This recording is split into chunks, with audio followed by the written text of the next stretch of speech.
think Prince Harry wants to get that close to ice. Yeah. Okay? You want to deport someone, Donald? I've got an idea. Prince Harry. The terminal was quiet. Too quiet for a royal. No red carpet, no press cameras, no handlers in black suits. Just a lone figure in a dark jacket, hood low, stepping into the early morning chill of Heathrow on June 3rd. His eyes were tired, sunken behind aviator glasses. His stride was unhurried, hands tucked in his pockets like any other weary traveler.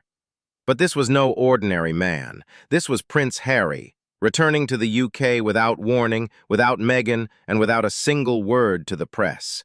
The photograph was blurry, taken by a mobile phone from behind a glass panel. But the world didn't need clarity. It only needed context. And this context was explosive. By 9 a.m., the image had gone viral. Why is Harry alone? Where is Meghan? Was he deported? The last question came not from tabloids, but from respected immigration analysts. The speculation was immediate, and it was fierce. What was he doing in London? Unscheduled, unannounced. Why had there been no statement from Archwell, from Buckingham Palace, or even from Harry's own communications team? In Montecito, Meghan had been seen 2 nights earlier at a gala fundraiser, dazzling in red, alone. Smiling, waving, but noticeably distracted. Those close to the Sussexes had noticed something different. Meghan was present, but Harry had vanished. No recent photos, no appearances at Invictus events, no podcast updates. Just silence. And then, Heathrow. The whispers grew louder. Had something gone wrong with Harry's visa? Flashback to April. Harry had begun canceling appearances. Invictus Games promo events, charity commitments, and a scheduled panel on veterans' mental health scrubbed from the calendar. The reasons were vague. Travel issues, logistics, unforeseen conflicts. To those inside his circle, the excuses didn't ring true. And then came the clue no one expected to matter: spare. In his 2023 memoir, Harry had written candidly about his past drug use: cannabis, psychedelics, even cocaine. It was part of the healing, he'd said. The world applauded his vulnerability, his candor. But in America, immigration law was not so forgiving. The United States has clear policies. Prior drug use, even uncharged, can affect visa eligibility. And while Harry likely entered the U.S. on an O-1 visa for individuals of extraordinary ability, that same visa required transparency. Any failure to disclose past use could be grounds for removal. That's when the Heritage Foundation stepped in. In 2024, they filed a formal request to unseal Harry's immigration file. Their argument: if the government had made exceptions for a royal, the public had a right to know. The request was denied, citing privacy. But the seed of doubt had already been planted. Now here he was, disembarking from a British Airways flight at dawn. No entourage, no public schedule, no Meghan, no child, not even a driver from the Royal Motor Pool. A black cab picked. He took a cab? Is he even staying at Frogmore? Was this a forced landing? Did ICE remove Prince Harry? Within hours, hashtags like #DeportedDuke and #HarryInExile trended worldwide. British media leaned in, calling it the silent return. American outlets remained cautious, hedging speculation with legal nuance. But behind the scenes, royal courtiers scrambled. This wasn't just a rumor, it was a crisis. Inside Windsor, phones rang off the hook. Kensington Palace offered no comment. Clarence House denied involvement. Archwell Communications stayed completely silent. That silence was the loudest statement of all. Across the Atlantic, Meghan Markle was reportedly blindsided. Sources close to her claimed she hadn't known about Harry's departure.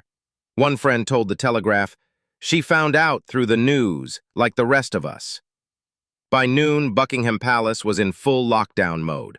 No statements, no corrections, just closed doors and clipped tones. And in a modest hotel not far from Heathrow, Prince Harry sat alone, staring out a window as the headlines rolled in. His phone buzzed endlessly. He didn't answer.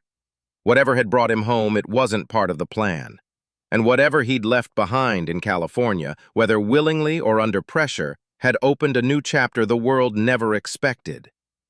The prince had returned, but this time, There was no crown waiting, only questions and silence. The headlines came faster than the palace could blink. Prince Harry deported? Drug confession in spare triggers visa inquiry. From royalty to risk, did Harry lie on his U.S. application? What had begun as a shadowy arrival at Heathrow quickly morphed into an international controversy. The media frenzy fed on itself, fueled by a toxic mix of speculation, legal ambiguity, and Harry's own words. CNN called it a potentially historic immigration case. Fox News labeled it a long overdue reckoning. And MSNBC ran a panel with immigration lawyers dissecting Harry's visa eligibility line by line, citing the spare memoir like it was legal evidence. The core issue was suddenly clear to everyone. When Prince Harry moved to the United States in 2020, stepping back from royal duties and promising to become financially independent, he had entered the country on a visa. But which one? No one knew. Some speculated he used a diplomatic A1 visa during initial talks with government officials. Others believed he secured an O1 visa, a special category reserved for individuals with extraordinary ability in areas like arts, science, or athletics. But that O1 visa came with strings, full disclosure, especially regarding past criminal behavior, including drug use. And Spare, released in early 2023, contained more than a few bombshells.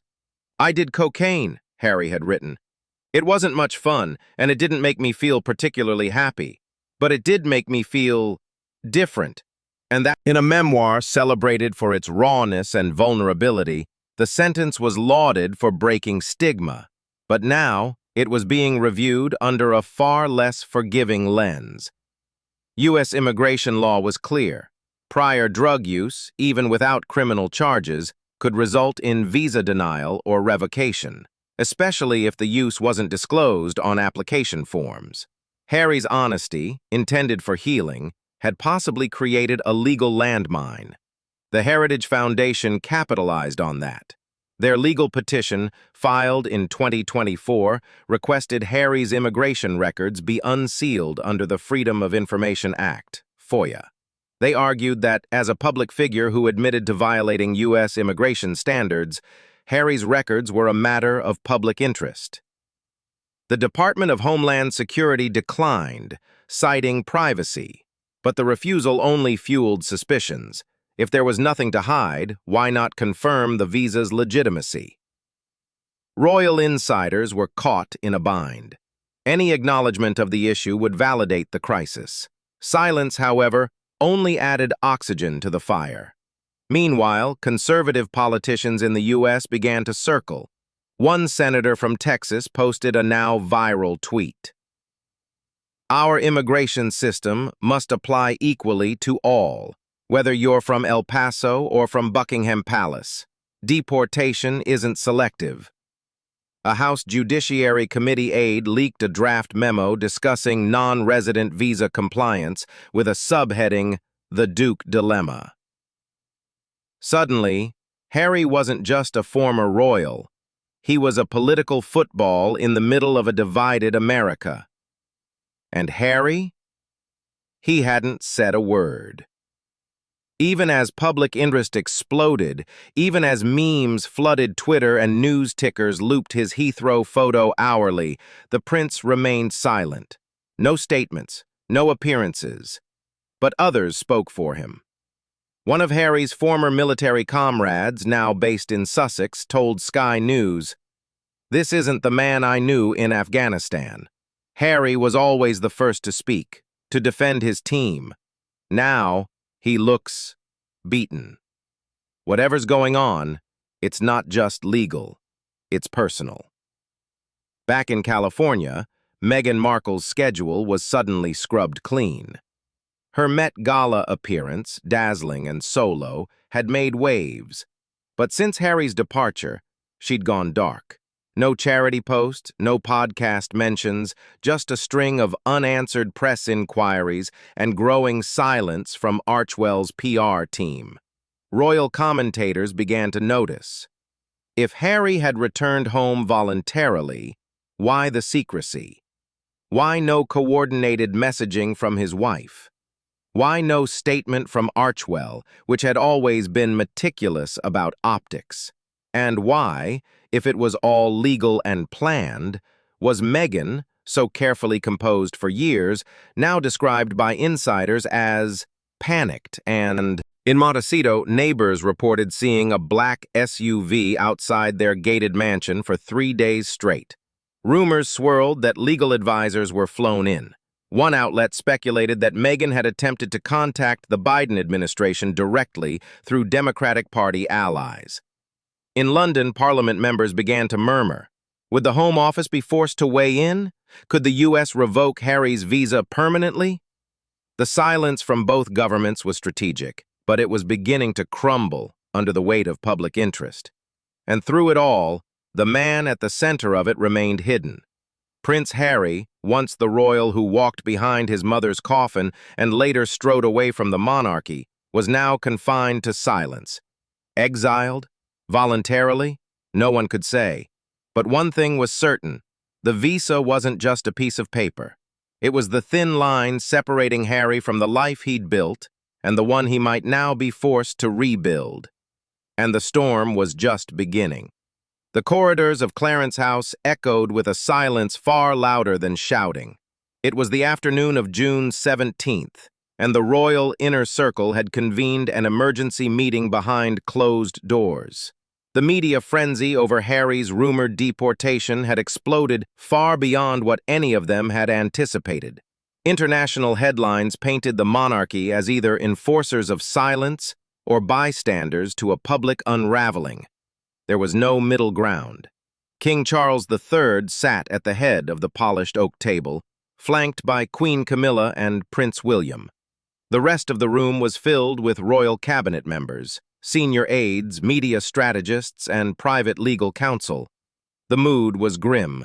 No one spoke above a whisper. Each word was measured, until the door opened. It was unexpected, unscheduled, and when Meghan Markle walked into the room, it was as though someone had lit a fuse in a room full of dry powder. She wore a black suit, crisply tailored, but her face was pale, her posture rigid. 2 aides flanked her, both visibly tense. It was the first time she had been inside a royal residence in over a year.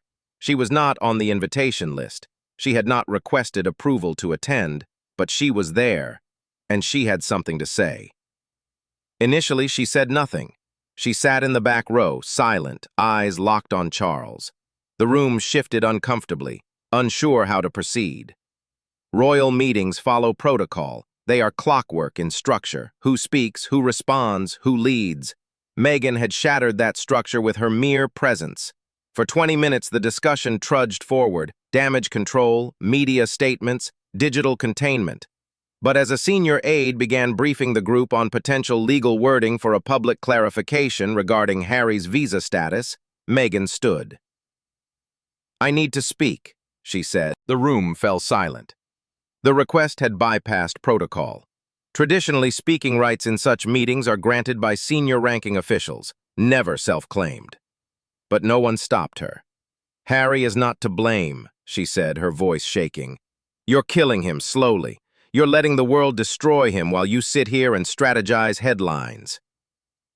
Charles looked down. William turned his head to the window. But Meghan pressed on. "I can't sit here while my husband is treated like a criminal for telling the truth. He's being hunted because he chose honesty. And the fact that none of you have stood up for him." Her voice cracked, then rose. "It's disgusting." And then the glass. A crystal goblet, untouched, was slammed on the table, shattering. A sharp gasp cut through the room. Some flinched. A senior aide stood up, only to sit down again immediately. Meghan turned and stormed out. But she returned. Moments later, she was back in the doorway. Her posture had changed. She was visibly shaking. Her lipstick was smudged. She gripped her phone tightly, eyes darting to the screen every few seconds as if scanning for some salvation in the news alerts. The room remained frozen. "You're fabricating a narrative to destroy us," she shouted at the media advisors. "You're feeding them silence while letting Harry bleed in public." Nobody responded. Queen Camilla remained composed. William folded his arms. Charles exhaled, then turned to his chief communications officer. "Let's return to the containment strategy," he said coldly. That was the moment Meghan realized what the room had already decided. This meeting wasn't about bringing Harry home. It wasn't about defending their name or addressing public confusion. It was about boundaries, about control, about boxing in chaos. And Meghan, despite once commanding global media attention with poise, had become the chaos. She left again, this time for good. No goodbye, no final remark. Outside, security footage would later show her walking briskly through the corridor, shoulders hunched, sunglasses already in place, aides trailing behind her. She skipped the formal luncheon. She skipped the press line. She skipped the apology that many expected but none received. By nightfall, the British press had leaked details of the confrontation. No footage, no direct quotes, but enough fragments to paint a picture. Meghan's Clarence House outburst. She lost control. Glass shattered, protocol ignored, Duchess sparks royal shockwave. From silence to fury, Meghan Markle's emergency intervention fails to shift royal tone. In California, Meghan's PR team refused comment. But sources close to her revealed she had not slept in nearly 48 hours. She was fixated on the word deportation, which kept appearing in international headlines. She reportedly felt betrayed that Harry had flown to the UK without telling her. That he had left quietly as if there were something to hide, not just from the world, but from her. "She doesn't feel like a partner anymore," one anonymous friend told The Guardian. "She feels like a footnote." And that, perhaps, was the deepest cut of all. Once at the center of every stage, Oprah, Netflix, Spotify, Meghan now stood in the shadows of a storm she couldn't spin. The royal family, through silence, had reclaimed the narrative. And Meghan? She had just lost the room. Clarence House didn't issue a statement. Buckingham Palace didn't leak a single denial. And yet, within 24 hours of Meghan Markle's explosive return to the royal table and her equally explosive exit, the message from the monarchy was unmistakably clear. She was out. There would be no public condemnation, no carefully worded scolding, and certainly no rebuttal. But behind the gilded doors of Britain's most powerful institution, an invisible wall had been raised. Meghan was no longer a player in the royal chess match. She was now a liability, a force too erratic to control, too public to ignore, and too unpredictable to trust. On June 18th, the royal calendar was discreetly updated. 2 scheduled appearances by Harry and Meghan at summer charitable events, one in London and one in Johannesburg, were quietly removed. No explanation, no rescheduling. They simply vanished. In private, King Charles III convened his second royal cabinet meeting in just 3 days. According to insiders, the king's tone had shifted. The first meeting was reactive. This one was surgical. "We can't chase storms," he reportedly told the room, "but we can shut the windows." A 14-day freeze was ordered on all public-facing engagements involving either Harry or Meghan. That included digital posts, press photos, official statements, and even internal communication memos. For 2 weeks, the Sussexes would not exist, at least not in any royal capacity. It was a bold strategy, total silence. But silence in a media environment as volatile as this didn't create calm. It created a vacuum. And nature, like news cycles, abhors a vacuum. British tabloids speculated on whether Meghan had been banned from further royal meetings. American talk shows debated if this was the monarchy's unofficial exile. TikTok was flooded with side-by-side comparisons of Meghan's poised Oprah interview versus her alleged Clarence House meltdown.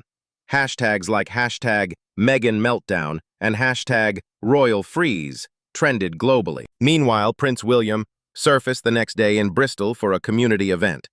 When reporters asked about Harry's situation, he simply smiled, shook his head, and walked away. No words, just a tightly rehearsed act of refusal. But body language experts had a field day.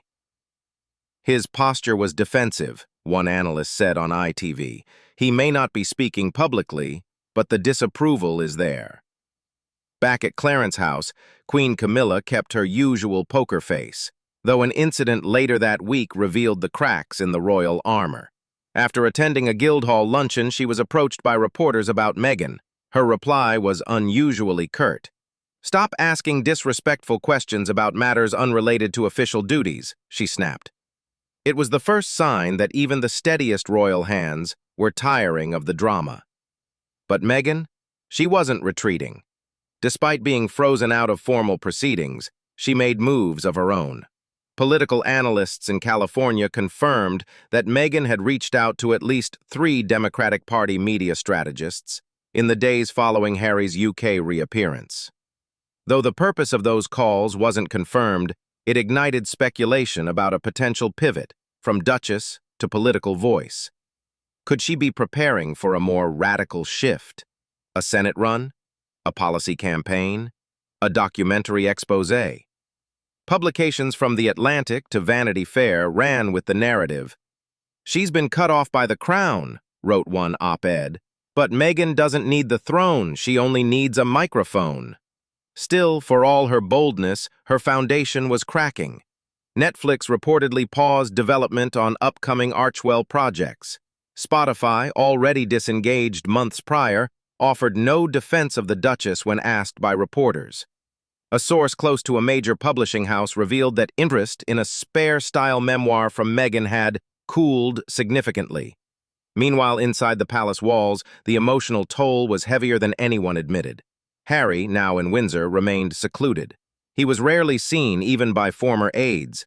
Sources said he had requested limited staff and spent most of his time walking the estate alone or locked in private calls with legal counsel. He had not seen Meghan since leaving the U.S., nor had he spoken publicly about the visa allegations. The public began to shift. Where once Meghan and Harry stood as equals in their rebellion, 2 halves of a media power couple, now the contrast grew starker by the hour. Meghan, fiery and reactive, railing against an institution she claimed betrayed her. Harry, quiet and withdrawn, perhaps even broken. And yet, neither of them could escape the cameras. On June 21st, a leaked CCTV still from Clarence House showed Meghan walking out of the royal estate in dark sunglasses, head down, shoulders slumped. Not the poised Duchess of the red carpet, but a woman visibly unraveling. That image, more than any tabloid quote or angry outburst, struck a chord. For some, it was proof of cruelty, the cost of silencing a woman who dared to speak out. For others, it was vindication, that Meghan's emotional instability made her unfit for royal life all along. But one royal press secretary summed it up best. That meeting wasn't about Harry. It wasn't even about the monarchy. It was the start of Meghan's removal, not just from the room, but from the story. And as the cold front settled over both sides of the Atlantic, the question was no longer whether the royal family would respond. It was whether Meghan could survive being ignored. As the world obsessed over Meghan's collapse and the monarchy's calculated silence, one name faded quietly into the background: Prince Harry. The man whose return to the UK had triggered this entire storm was now a ghost in the narrative. No interviews, no appearances, no press statements. Just blurry photos, whispered sightings, and long walks through Windsor grounds under gray skies. He had come back, but it wasn't a homecoming. It felt more like exile. Harry had once commanded the public stage with disarming charm. A war veteran, a mental health advocate, the spare who had finally taken control of his own life. But now he seemed diminished, not physically, emotionally, like someone who'd been caught in a storm he helped create but could no longer control. A longtime friend from Sandhurst told the Telegraph he looked lighter, freer, but also empty, like someone who'd finally let go of the weight, but wasn't sure what to hold on to next. The only public clue to Harry's mindset came from a single reported visit, St. George's Chapel, the very church where he had married Meghan in 2018. According to sources, he entered alone, no staff, no aides. He stayed for almost an hour. "I need space," he reportedly told a chapel caretaker. "No phones, no press, just space." Back in California, Archwell was unraveling. Without Harry's physical presence and with Meghan caught in a tailspin, several project leads quietly announced delays. A podcast miniseries on fatherhood was shelved. Talks with a documentary distributor stalled. Donors grew restless. In Montecito, neighbors reported that Meghan had become increasingly isolated. The house was quieter. Her usual team of stylists, PR reps, and brand managers had reduced their visits. One neighbor described her as living like the Wi-Fi's gone out, cut off and pacing. And Harry? He didn't return her calls for 2 days. It wasn't malicious, it wasn't calculated. He was tired. So tired, in fact, that when a former royal aide asked if he'd like to issue a short statement clarifying his visa status, just a sentence, something simple, he declined. "It doesn't matter what I say," he reportedly told them. "They've already decided who I am." This wasn't the Harry of the Oprah interview defending Meghan with fire in his voice. This was a man worn thin, uncertain if the battle was the press noticed too. For all the coverage of Meghan's breakdown, an undercurrent of sympathy for Harry began to emerge. A Guardian op-ed read, "We were so busy watching Meghan spiral that we forgot to ask how far Harry had already fallen." The Telegraph ran a stark headline, "Prince Harry, present in name, absent in self." And in digital corners of the internet, places once flooded with Sussex fans, a new tone surfaced. Not anger, not admiration, but sorrow. Was this what liberation looked like?